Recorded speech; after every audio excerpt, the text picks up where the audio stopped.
Ito lamang simpilan ng DWPL.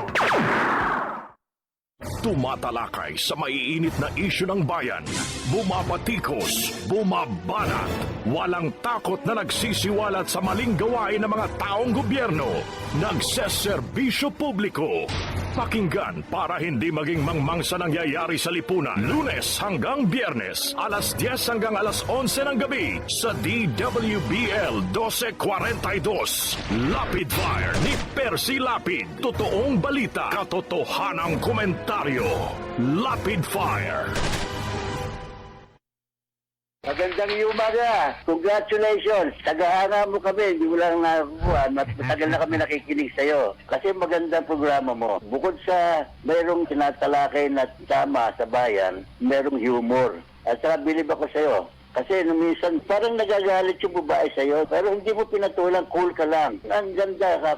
Tira mo ka ako yung si Percy ka. Magaling talaga. Pero talagang kakako. Maganda ka makiharap sa tao. Congratulations. Babati lang ako sa'yo at more power. Keep it up.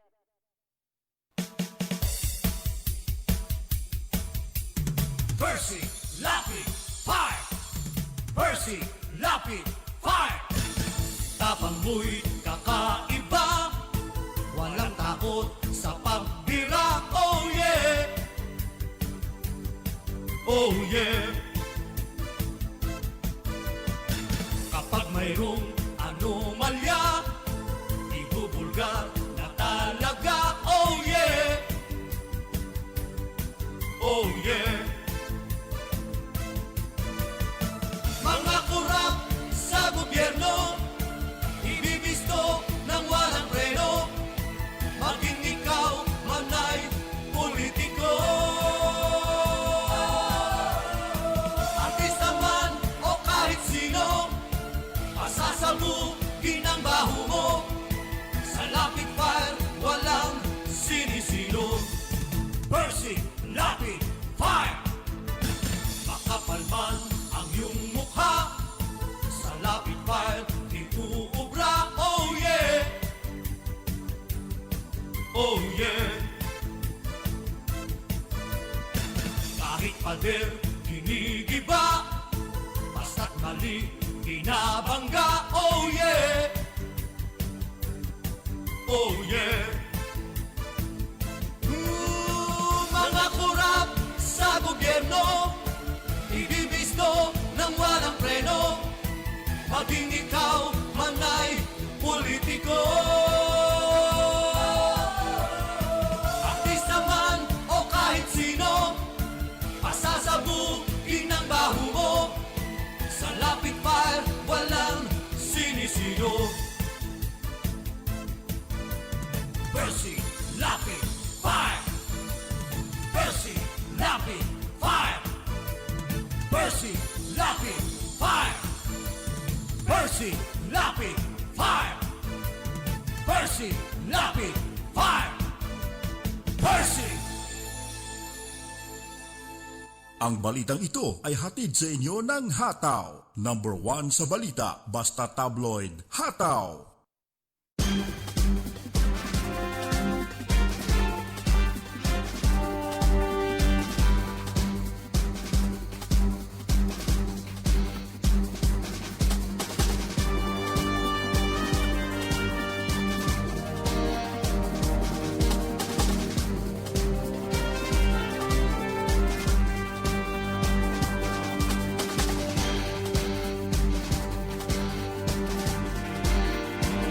Sika Percy Lapid, bumabanat.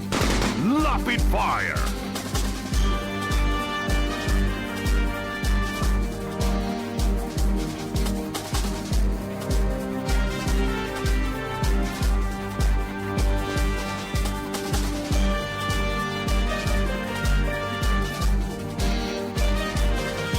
Sika Percy Lapid, bumabanat.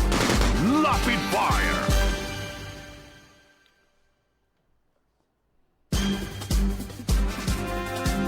Magandang gabi po mga kaibigan. Muli na naman pong sumasa inyo ang palatuntunang Lapid Fire na inyo pong napapakinggan Lunes hanggang Biyernes pagsapit po ng alas 10 ng gabi hanggang alas 11 ng gabi dito po sa himpilang DWBL 1242 sa inyong mga talapihitan. Muli po tayong tatalakay ng mga mahalagang paksa na ating po pag-uusapan ngayong gabi. At tayo po'y sabayang napapanood sa ating pong live streaming sa FB. Sa mga nanonood at sumusubaybay sa ating live streaming, maaari po kayong magbigay ng inyong reaksyon sapagkat sa gawing kanan po ng ating chat live stream, meron po tayong chat room. Maaari pong i-type ang mga reaksyon na ating pong babasahin sa kabuuan ng ating pagtatanghal. At siyempre po dito sa mga nakikinig sa DWBL, ang numero po na maaari ninyong tawagan kung saan maaaring ipadala rin ang inyong mga reaksyon sa 0915-707-0625.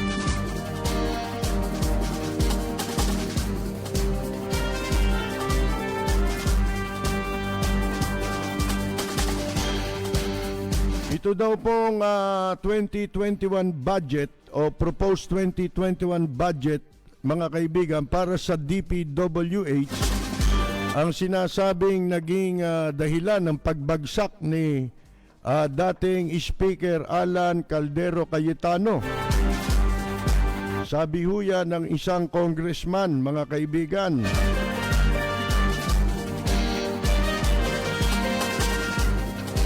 At siyempre ho, ang pinakamainit na paksa ngayon ay ito pong ginawang pagtawag ng isang DNR official sa mga scientist ng University of the Philippines ay nananawagan na ng pagbibitiw sa pwesto. Ito pong tumawag sa kanila na bayaran kayo. Bayaran daw, ano? Parang di siya binabayaran sa gobyerno, ano po? Sumusweldo, 2 milyon pala mahigit ang sweldo niyan sa loob ng 1 taon. Hindi lang sweldo, kasama na ho doon yung mga allowance, kung ano-ano, ang lalaki.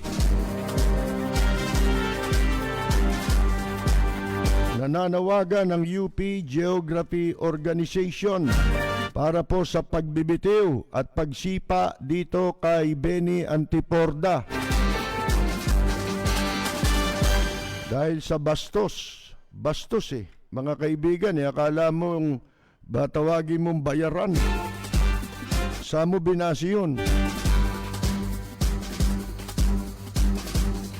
Mahaba po itong usapin na ito, mga kaibigan, at yan ang ating mga tatalakayin muli ngayong gabi. Samahan po ninyo kami sa ating pong pagtatanghal ngayong gabi. Alas 10 hanggang alas 11 mapapakinggan tayo sa DWBL. Samantala, alas 10 hanggang alas 12 ng hating gabi po naman sa ating pong live streaming.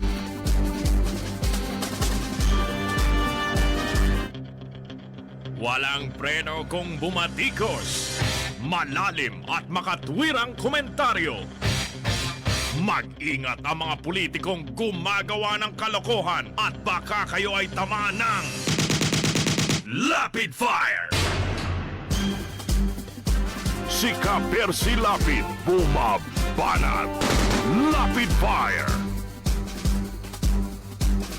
Yung budget daw po ng Department of Public Works and Highway Robbery Highways ang naging sanhi ng pagbagsak ni dating House Speaker Alan Peter Cayetano Caldero, ayon sa isang mambabatas ng Cebu 2nd District na si Representative Rodrigo Avellanosa.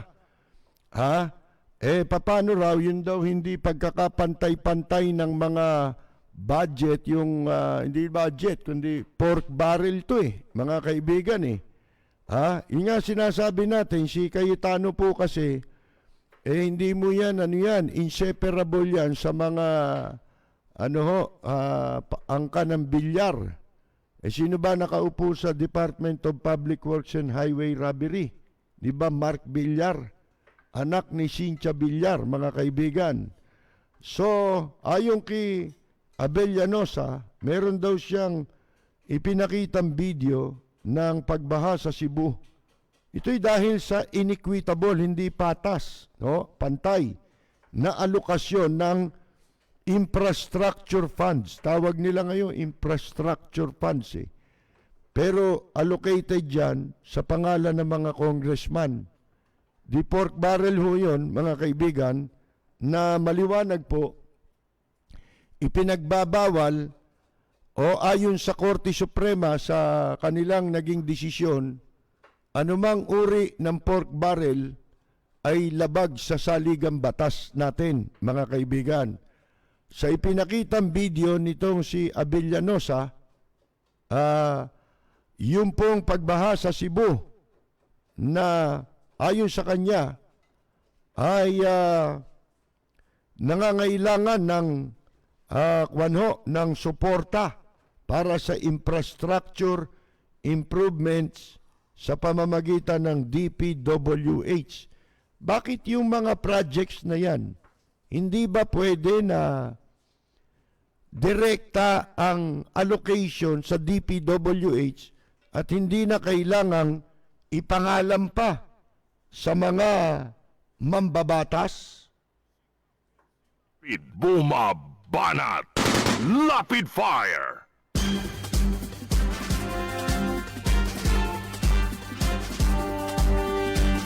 At sinabi ni Abellanosa na itong si Cayetano tsaka yung mga malalapit niyang kaalyado ay kinumpara ho yung allocated infrastructure funds nitong si Abellanosa para sa 2 distrito sa Cebu na mga naka-earmark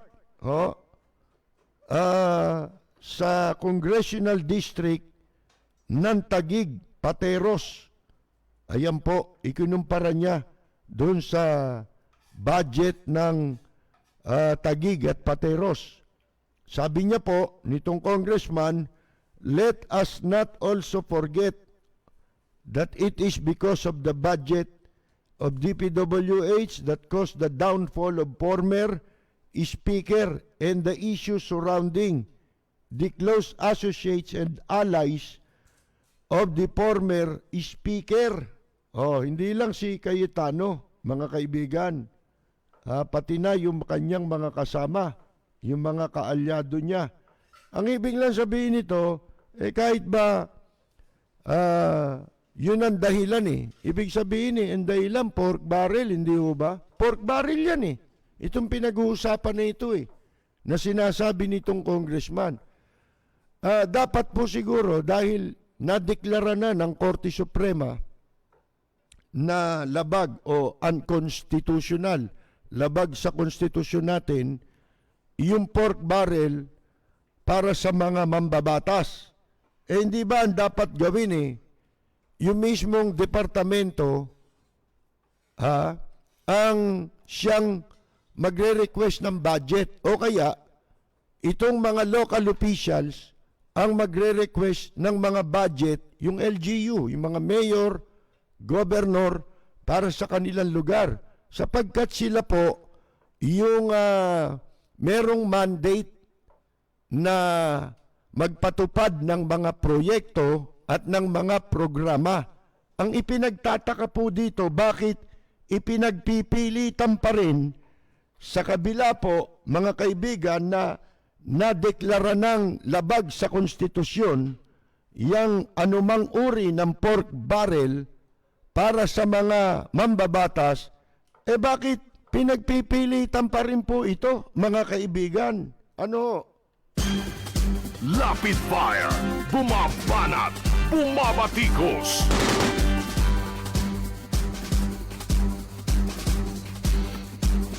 Bueno, mga kaibigan, sabi ho nitong mambabatas ng Cebu, ba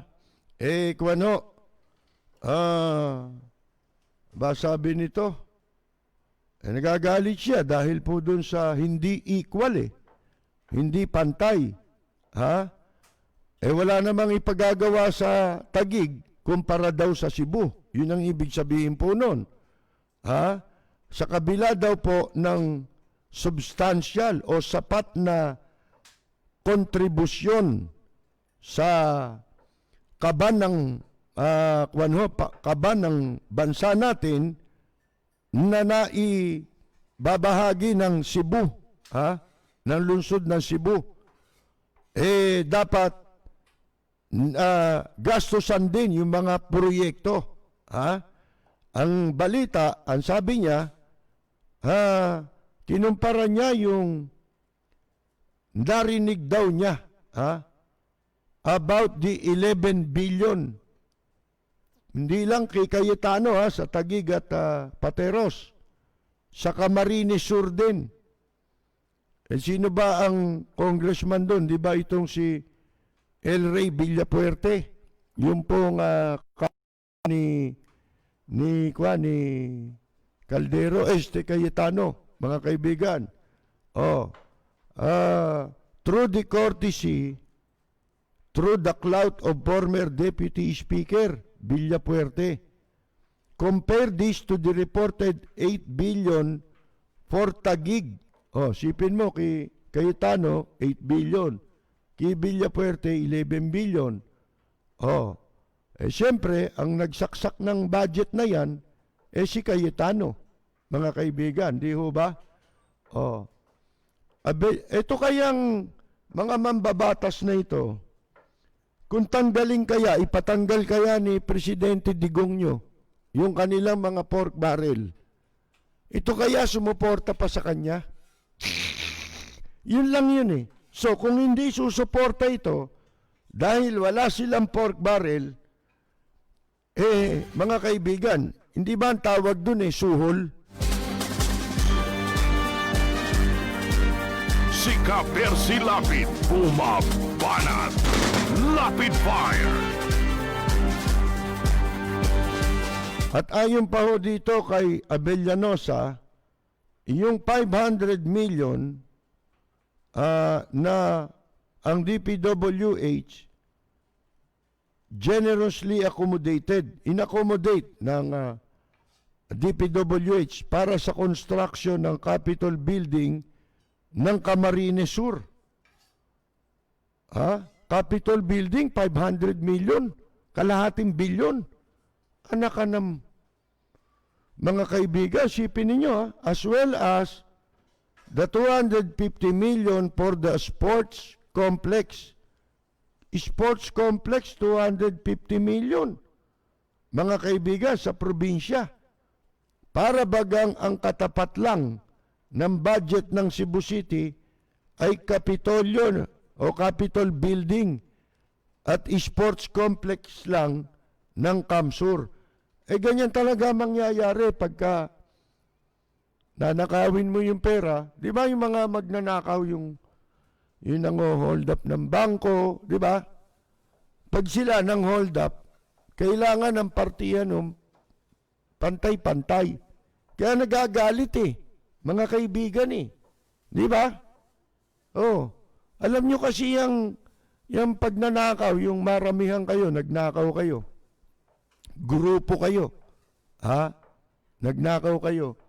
Pagka isa lang dyan ang kumanta, dahil hindi nyo pinatag yung hindi nyo pinantay yung partihan, mga kaibigan, tutugayan. Di ba ganyan sa krimen? Kaya walang pinagkaiba Itong ginagawa nilang pagpaparti-parte, mga kaibigan, sa pondo ng taong bayan. Si Ka-Percy Lapid, bumabanat. Lapid Fire. Ayan po, ganyan talaga mangyayari niyan, di ba? Kaya napatalsi ka, di ba? Gusto nyo, malaki yung dito, malaki yung kay Pedro, malaki yung kay Cayetano, kay El Rey, tapos sa iba maliit. Hindi ganyan ang pagnanakaw. Pag nagnakaw kayo, pantayin ninyo ang hati. Di ba? Ang partihan dapat patas. One for you, one for me. Hindi pwedeng one for you, three for me. Mga kaibigan, ganun po yung ginagawa kasi Kaya walang pinagkaiba talaga Ang nakaw talaga, nakaw Di ba? Yun talaga ibig sabihin nun eh. Parang yung Dolomite. Yung Dolomite, kahit ano pa pagsasabihin ni Antiporda, Dolomite pa rin yun. Ano ibig sabihin nun? Masama pa rin yun. Hindi ho ba, mga kaibigan? Kung ang issue raw sa inequitable, unequal, unfair allocation of the DPWH budget has caused the downfall of former Speaker Alan Peter Cayetano, for all we know, this might become also the cause of the political downfall. I hope it won't, of our very good friend, Secretary Mark Villar. Yan. Mga kaibigan, baka ito rin daw, hindi pagkakapantay-pantay ng partihan sa pork barrel. Mo, di ba dapat nahihiya sila dyan? Nasabihin nila yan? Hindi sila na nahihiya eh. Itong congressman na nagsasalitang ito sa Cebu, bagito ito eh. Ngayon ko lang narinig ang pangalan nito eh. At nung makita ko sa television, ang kapal ng wig eh. Mga kaibigan, maluluma si Marcolete. Doon sa saklob eh. Sa ulo, mga kaibigan. Sipin ninyo, ang buhok niya parang kwan eh. Parang, ano ba tawag doon? Hindi Beatles eh. Mga kaibigan eh. Iba eh. Ang pangit. Ang pangit nung wig. Mga kaibigan. Naninikit pa eh. Parang may pamada pa yung wig eh. Sus Mariosep, kabago-bago nitong congressman, akalain mo, ibulgar niya yan. Di ba ito eh, without them knowing, hindi nila nahalata eh, na yung kala nila magaling sila, di ba? Pinaliliwanag eh. Dumidiskurso, damo kanina, nakita ko rin sa television eh. Doon sa news, pinakita, nagtatalumpati, nagpiprivilege speech. Para maipakita niya ang katapatan niya doon sa bagong nakaupo, dahil yun ngayon na may hawak ng labangan. Di ba? Kumbaga sa baboy, doon sila ngayon sasabsab eh. So magpapakita ng katapatan, babanatan mo ngayon yung nakalaban. Di ba? Kahit nawala na sa pwesto, mga kaibigan. Tapos, ang itatampok mo sa iyong talumpati, yung partihan, mga kaibigan, na kagaya ng ginagawa ng mga magnanakaw at hold-upper sa bangko, na sila'y nagpapartian, dapat, kung yan, patas. Pag may nagkulang dyan, asahan mo, isang araw, mahuhuli yung mga magnanakaw. Di ba? Bakit? Kakanta na yun eh. Kasi maliit ang naparti niya eh. Nagulangan siya, pare-pareho nga lang naman silang ng hold up. Pare-pareho lang nalagay sa panganib ang buhay nila, 'di ba? Yung sinasabi natin dito sa mga nasa gobyerno eh. Ang sistema ng Pilipinas, ng kahit anong bansa, tayo'y pare-parehong mga nilalang, 'di ba? Ang parang ang katulad doon yan, tayo'y nakasakay lang sa isang bangka. Di ba? Halimbawa, 6 tayong nakasakay sa bangka. Di ba? Ngayon, dahil malayo ang biyahe, meron tayong baon na tinapay para sa 6. 6 na piraso yung tinapay. Di ba? Kasi lahat naman tayo, doon tayo pupunta. So, dapat ang hatian nun, tigi-tigisan tinapay. Di ba? Ang ginawa ni Cayetano, kinuha niya yung 5 tinapay, pagkatapos yung 1 tinapay, gusto niyang paghatiin dun sa natiran 5. Kapersi Lapid, bumabanat. Lapid Fire. Yan, mga kaibigan. Ganyan sa pagnanakaw talaga. Kaya, yan ang leksyon dyan. Yun ang hindi sinabi ni Villanosa. Ang leksyon, kung magnanakaw tayo, abay, gawin natin patas ang partihan. Di ba?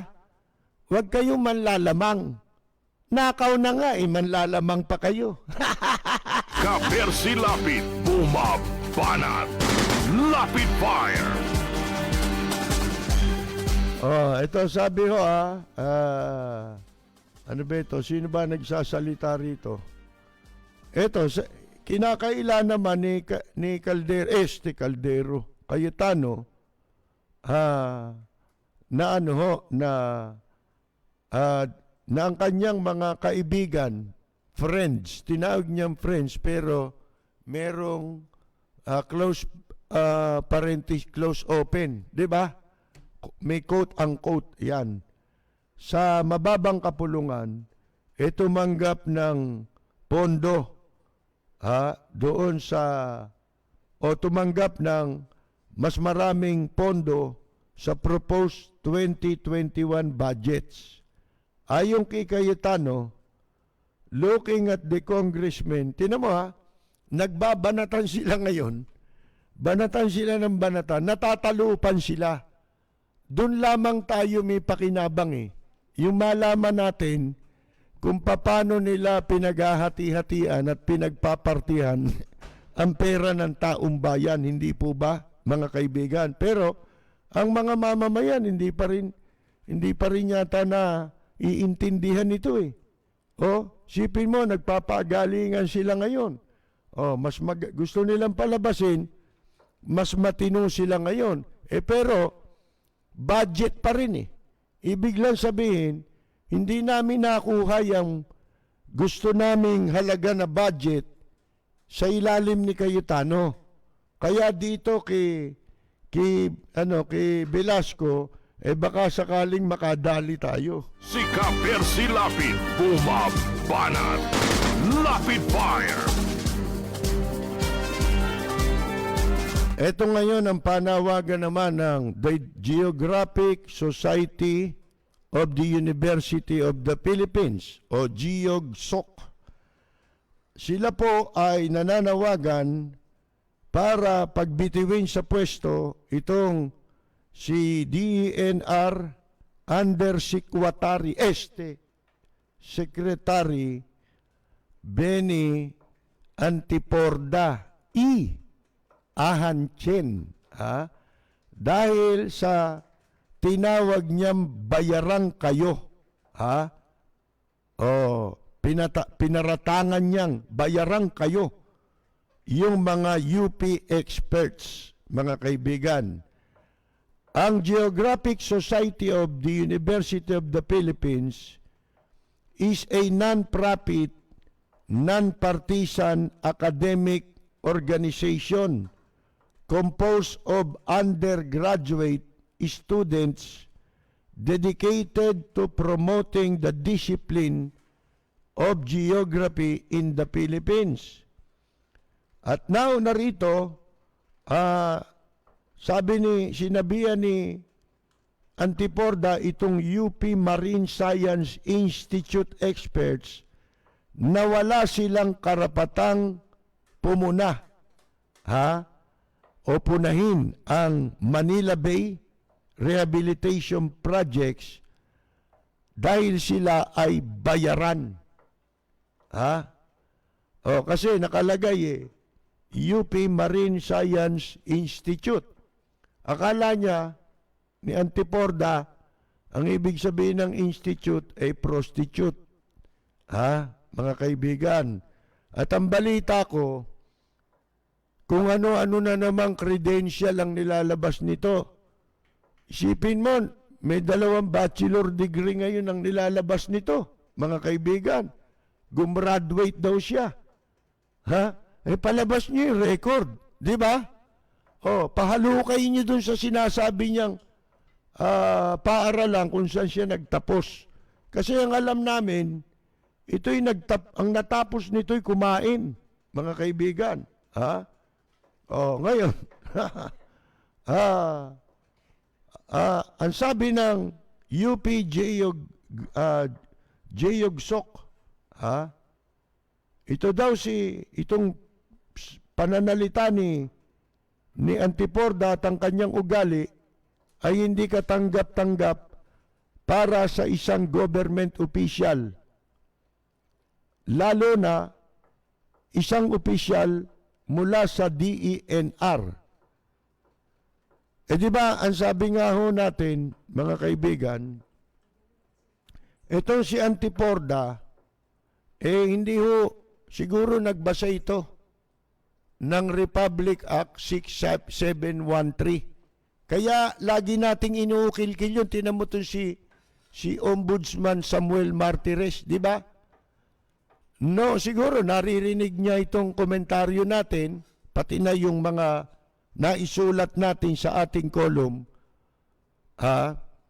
dahil pinupuna rin natin yung ombudsman, di ba? Kasi tayo, personal experience yung atin eh.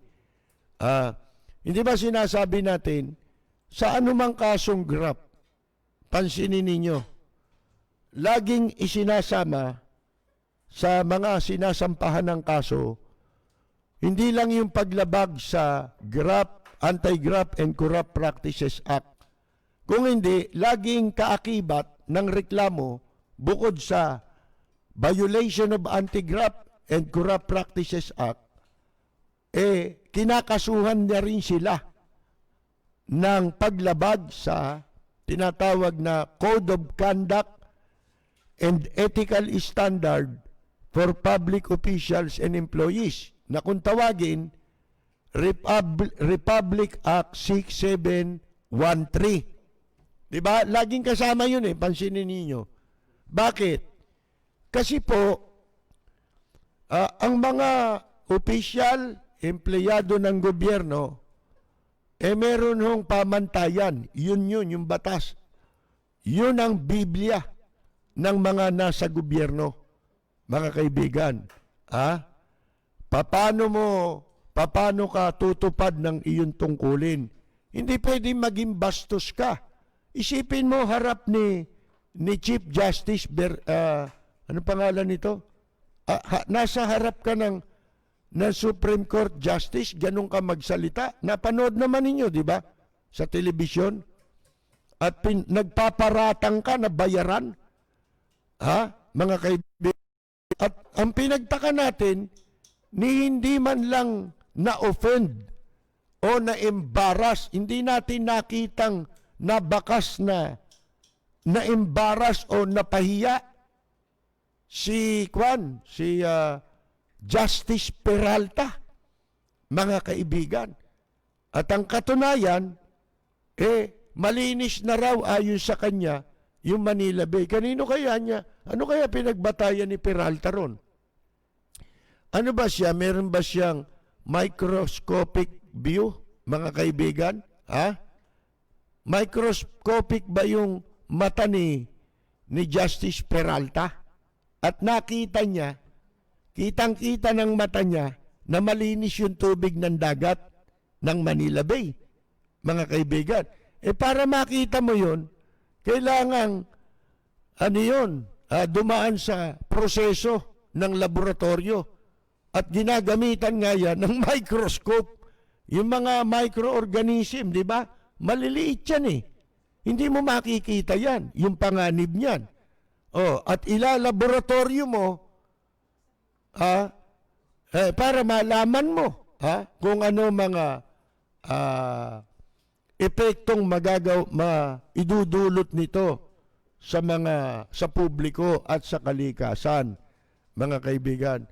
Ito'y paulit-ulit lang Kaya lang kasi binabaluktot gusto nila lumayo sa issue, gustong gawin ni Antiporda yan, mapunta sa ibang issue. Yung binabayad ng UP doon sa grupo ng mga scientists, na sinusumbatan niya. Dahil binabayaran sa kanilang serbisyo, abay tinawag niyang bayaran. Sabi nga nung isang nakikinig sa atin nag-comment siya sabi niya, itong taong ito pala lahat ng ginagawa niya na masama, ipinaparatang niya sa ibang tao. Tama kayo doon. Tama ho yung nag-comment na yun. Totoo po yun. Alam po namin yun, mga kaibigan. Pag yan nagparatang, tandaan ninyo, sa ibang tao, sigurado yun, yung ipinaratang niya o ibinintang niya sa ibang tao, ginagawa niya. Sigurado po ako dun. Si Ka-Percy Lapid, bumabanat. Lapid Fire. Nagpalabas po ito ng open letter, mga kaibigan, para kondinahin itong si Antiporda, na matagal na po yan, talagang merong attitude problem yan. Napakasama ng ugali niyan. Babasahin ko sa inyo ang mga nakaraan lang na insidente sa ilang taon lang, ilang taon lang na nakaraan na insidente. Ang mga pinagagawa nito. At hanggang siya ay maitalaga na sa pwesto. Unang naitalaga ito sa SBMA. Diba? Pag-upo ni Digongyo, ni President Digongyo, nilagayan doon, direktor. Ang nangyari, nag-away sila ni inaway niya, ganyan ang niyan ang trabaho niyan Inaway niya yung si Dino, siguro palagi, ang laging niyan, iniisip niyan, mas magaling siya doon sa mas nakakataas ang pwesto sa kanya. Yan ang ugali niyan. Mapapaamo mo lang yan kapag ka pumayag ka sa mga gusto niyang anomalya at katiwalian. Doon magkakasundo kayo. Pero kapag ka nagswapangan kayo, maglaaway kayo. Sigurado yan. Iimbento ang kanya ng gulo, ipoprovoke kanyan. Tutudyuin kanyan para pumasok ka sa gulo at meron siyang magamit na pagkakataon at dahilan para ka sirain. Di ba nag-away sila ni Dino sa Subic, sa SBMA? Pagkatapos, nagsipsip, nakita ko nung kakandidato si Bongo, may mga okasyon, parang parang asong susunod-sunod kay Bongo. Mga kaibigan, binola yung si Bongo. Hindi naman si Presidente Duterte, katulad ng sinasabi niya, kasi itong mga nagpaparesign, ang sagot niya dyan, siya raw in-appoint ni Presidente, kaya si Presidente lang din ang pwedeng magtanggal sa kanya. Yan, katwiran talaga na makapalamukha yan. Lahat na magnanakaw sa gobyerno, yan ang sinasabi. Di ba? Pag pinagbibitiw na sa pwesto, meron bang pinagbitiw sa pwesto na magnanakaw na hindi yan ang ginamit na dahilan? Di ba? Ang pagbibitiw sa pwesto, mga kaibigan, para hindi mo bigyan ng kahihiyan yung boss mo. Maliban na lang kung ikaw binasbasan ka dyan sa katarantaduhan ninyo. Di ba? Ka-Percy Lapid, bumabanat. Lapid Fire. Ito, ang sama ng pagkakasabi ho dito. Ito, babasahin natin yung ilang porsyon ng sulat ng ng UP GEOSOC, Nang ibig sabihin po nito Geographic Society of the University of the Philippines. Ang sabi ho, ito, pakinggan nyo. Considering your ill-fitting background, anak ka ng tupa, for the job, ill-fitting background for the job, hindi ka nababagay, hindi nababagay kung hindi ill pa meron pa yung ill Di ba? Mga kaibigan, wala kang karapatan, mga kaibigan, as well as your disregard for the opinions of other Filipino scientists. Yan po, mga kaibigan. Tama naman yung sinasabi dito. We call on you to formally retract your statements against the UP MSI and to resign from your position as Undersecretary, Secretary. Ayan ang sabi ng UP Giyogsok. The DNR, sabi, needs a spokesperson who, instead of antagonizing homegrown scientists, articulately expresses and explains the department's goals and policies. Moreover, this country deserves a DNR undersecretary who is credible. Madalit sabi, walang credibility, hindi ba? Ang kailangan ay merong kredibilidad. Ang sabi, ang magiging ang dapat na maging undersecretary ng DNR. Kasi nga po, saan ba galing ito? Di ba? Credible, sabi. Responsive and committed to protecting, conserving, and managing our environment and natural resources. Mga kaibigan, antagonistic ito Hindi ka talaga pwede sa gobyerno. Kasi ang gobyerno, ang mga nasa gobyerno, accountable yan sa taong bayan. At ang taong bayan, at kahit sino, hindi lang itong mga scientist. Kung nagagawa niya sa mga ganyan, di lalo na sa hindi. Di ba? Ngayon, talagang subject ng pagbusisi ng tao ang sino mang nasa gobyerno. May accountability sila may pananagutan sila for every actions or kaya mga pananalita nila, lahat yan. Kailangan merong standard na angkop doon sa alinsunod sa batas na kung tawagin ay ethical standard for public officials and employees. Yan mga kaibigan So, halimbawa, pinuna ka. Timo, kaya marami nagalit kay Presidente Digongyo, di ba? Dahil si Presidente Digongyo, yun ang ginagaya nila Yun ang inaasta nila. Pinauso ni Presidente Digongyo yan Yang ganyang klase ng pagharap pagtugon sa mga pagpuna at hinaing ng publiko. Yan ang ginagaya nila. Nalabag yan sa Republic Act 6713. At sa lahat ng panahon, hindi naman ganyan Nag-aala Trump, hindi naman siya Trump, di ba? Mga kaibigan, ngayon,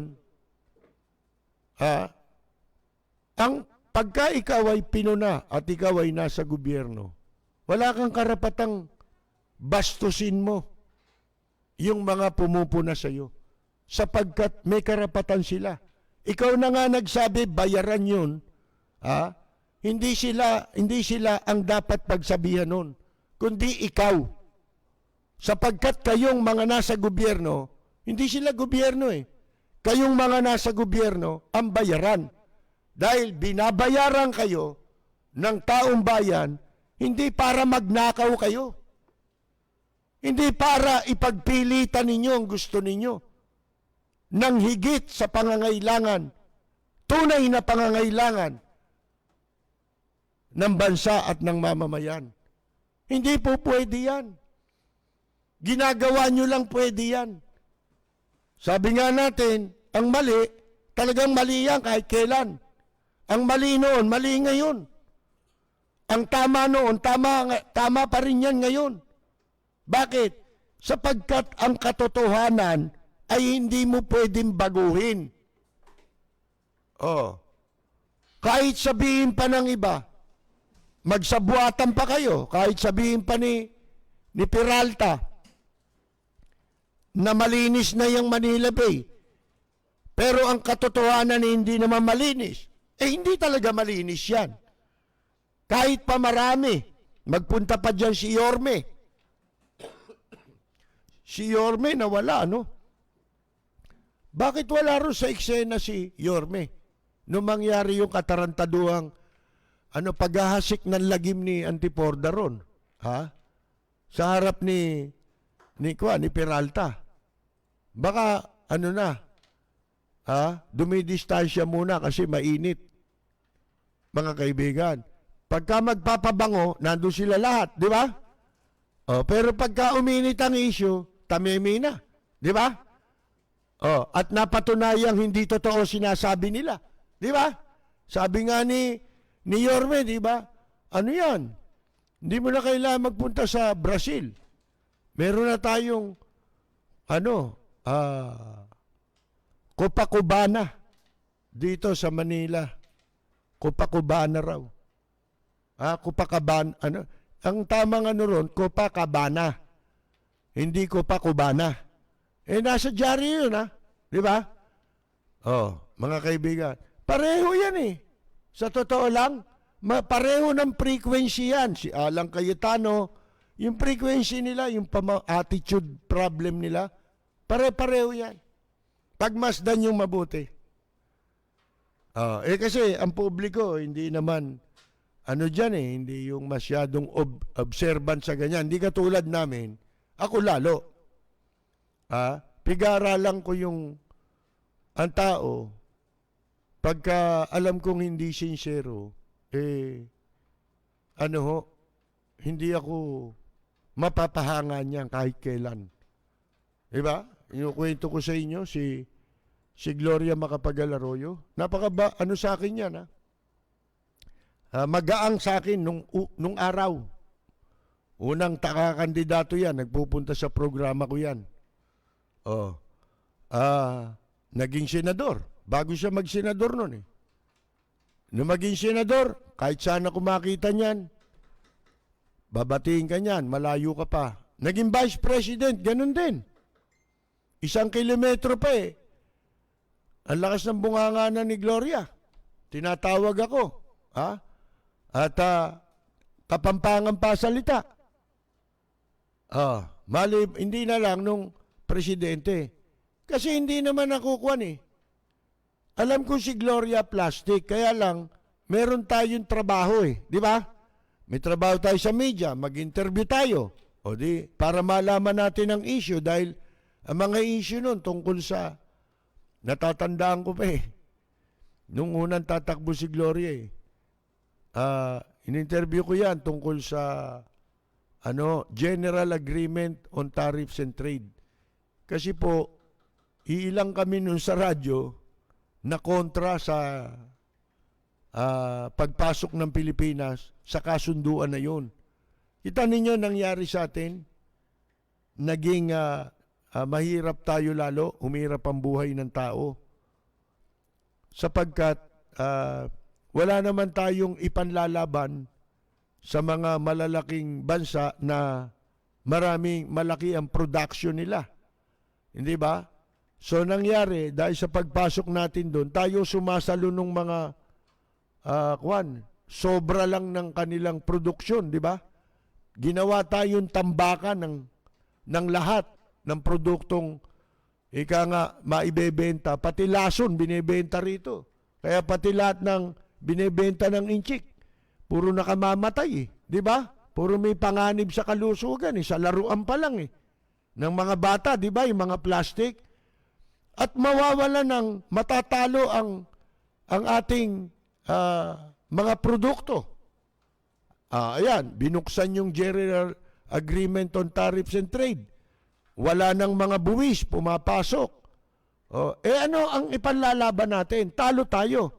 magpapapasok tayo ng produkto nang hindi naman magbabayad ng buwis, tapos tayo mag-e-export, ano lang i-export natin? Ini-export natin OFW Bukod sa saging. Di ba? Bukod sa saging, yun lang ang may pagmamalaki mong export, sipi mo tao. Samantalang yung malalaking bansa, produkto ang ini-export niyan. Ini-import dito. Pinapasok sa iba't ibang bansa. Mga produkto, hindi tao. Nakakita ba kayo ng ganon? Tayo lang yun Nag-e-export ng tao. Yung tao parang Coca-Cola. Ginawang commodity. Di ba? Yung tao, ang commodity natin. Mga kaibigan. Kaya nung araw, tutol ako dyan.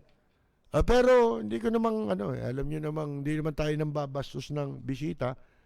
Si Gloria, naging mabait lang sa akin. Di ba may pagkakataon pa nga Vice President na yan Nasa salubong ko sa Manila Hotel. Malayo pa, babatiin ako. Pero alam mo ninyo, tatapatin ko kayo. Yung sa akin, trabaho lang. Si Gloria, tingin ko pa lang, plastic na. Mga kaibigan. Kasi, alam nyo, naging sukatan ko kay Gloria. Sa tingin. Yung tawa niya. Yung tawa ni Gloria, madaling mabura. Tatawa yan, nakausli pa yung ngipin, di ba? Parang abrilata. Pero, pag sinara niya yung bunganga niya, wala kang mababakas ng ngiti. Di ba ang tao pag tumawa, tapos isinara niya na yung tawa niya, yung bibig niya, mababakas mo pa yung ngiti Yun ang tunay sa akin. Hindi naman ako nagkamali. Hindi ba? Hindi naman ako nagkamali Mga kaibigan So, ganun tayo. Pagka ang tao, yung sinseridad, questionable sa akin, hindi ako dyan. Kahit anong gawin mo. Kahit presidente ka pa. Pero, hindi ka namang sincero. Hindi ka tapat. Sayang lang ang panahon, di ba? Naubusin ko sa iyo. Sana kung huhut-hutan lang kita. Di ba? Pwede yun. Katulad nito, sila Antiporda, ganyan trabaho niyan Manloloko yan Ang daming nilokong tao niyan. Mga kaibigan. Yun po. At tayo sinasabi lang natin dahil sa matagal na tayo dito sa medyang ito. Itong mga ito, wala pa ito Wala pa ito sa industriya. Nandito na ako Mga kaibigan ngayon, ito ang sabi pa ni Antiporda, sila ang unang bumatikos. Hindi raw siya hihingi ng paumanhin na tinawag niyang bayaran yung mga scientists ng UP. Mga kaibigan, hindi raw siya hihingi ng paumanhin sa mga eksperto ng University of the Philippines, Marine Science Institute. Pagkatapos niya silang tawaging bayaran, paid hacks, dahil sa kanilang pagbatikos o pagpuna sa Manila Bay, dolomite scam. Scam yan, mga kaibigan. Kahit ano pang tawag mo dyan. Kahit yung ginawa niyang eksena, tinawag niya itong mga bayaran para doon mapunta ang usapan. Ini-spin niya yung mga tao. Para malihis dito. Kesyo magpapaimbestiga raw siya sa COA. Sino ka? Dapat ikaw ang imbestigahan ng COA. Di ba? Ngayon, ang sabi nito, nagbayad daw, di ba? Nagbayad ng ang DNR sa UP. I don't think it's fair for us, wala namang kwenta sinasabi nito kasi palayo lang eh. Pero, ang sabi nung UP Vice President for Public Affairs, si Elena Pernia, the university would communicate with the Environment Department following Antipordas, iba na to, open communication pala ito. Itong public service function na ito ay importanteng mapalabas sa lahat. Ang UP ay pinopondohan ng bayan, kaya ang responsibility din namin papaalam sa bayan. Diretso po ba yun sa media kapag nilabas ang research? Findings, kasi ganun din naman. Hindi ko maintindihan ito eh. Itong usapan na ito eh. Mapapalayo tayo sa Dolomite eh. Ang Dolomite. Kahit pa ano sabihin mo, yun nga yung sinasabi natin, ang mali talaga yan. Ngayon, kilalanin natin. Mamaya itong si Antiporda, itong mga ilang nakalipas lang na taon, mga pinagagawang alingas-ngas nito. Pero ang sabi niya, si Presidente Digong nyo lang daw ang pwede magpaalis sa kanya. Sabi niya humingi na siya ngayon ng paumanhin. Medyo emotionally raw natangay daw siya. Hindi ka natangay. Talagang ugali mo yan. Yung ugali niyang yun, balikan natin para malaman ninyo na hindi lang ito ngayon. Hindi lang siya, ano yan? Lagi kang natatangay? At kapag gumawa ka na ng pambabastos, pang-alipusta, paghamak, pang-iinsulto, lagi na lang hingi ka ng paumanhin. Wala tayong pakialam kay tanggalin ka dyan, kay hindi ka tanggalin. Hindi mo rin naman mababago katotohanan eh. Di ba? Kay tanggalin ka dyan, kay hindi ka tanggalin dyan. Yung pa rin ang pagkatao mo. Mababago ba yun? Mga kaibigan. Pero tayo po ay, mga kaibigan, wala na pong oras. Pansamantala po tayong magpapaalam sa ating mga tagapakinig sa Radio WBL 1242 sa inyong mga talapitan, sapagat ang ating pong palatuntunan ay napapakinggan alas 10 ng gabi hanggang alas 11 ng gabi, Lunes hanggang Biyernes. Pero wag po muna kayong aalis sapagkat babalik po tayo sa ating live streaming hanggang alas 12 po tayo ng hating gabi.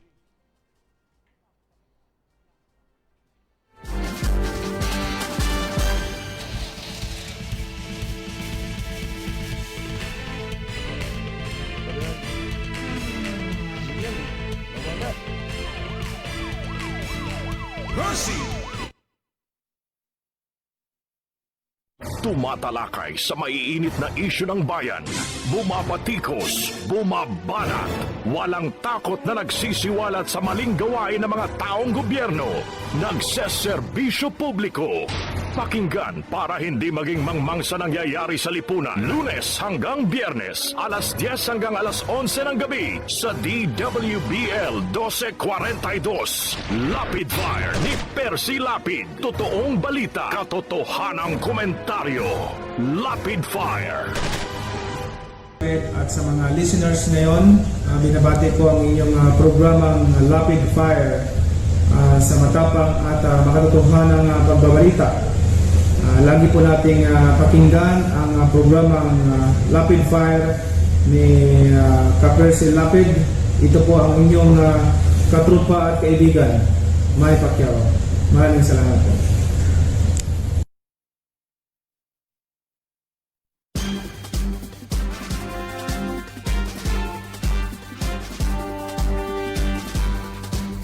Si Ka-Percy Lapid, bumabanat. Lapid Fire.